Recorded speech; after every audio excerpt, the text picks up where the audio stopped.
Viewer আসসালামু আলাইকুম। রোজার সময়তে একটু ঝামেলা বেশি হয়ে যায়, কারণ এক্সট্রা অনেকগুলো আইটেম করতে হয় সন্ধ্যার সময়তে। এই আইটেমগুলোর জন্য আগে থেকে কিছু প্রিপারেশন করে নিয়ে রেখেছি। এতে করে ইফতার সময়তে একটু প্রিপারেশনের জন্য কম সময় লাগবে। আর যত কম সময় লাগবে তত ইবাদতে করার জন্য ততটা সুযোগ পাওয়া যাবে। তাই এই ডাবলিগুলোকে আর এই ছোলাগুলোকে সিদ্ধ করে ভালো করে প্যাকেট করে নিচ্ছি ছোট ছোট করে।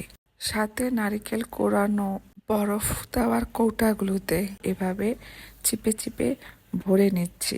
তারপর কিছু সময়ের জন্য ডিপ ফ্রিজে রেখে দিলে এগুলো চাক হয়ে যাবে।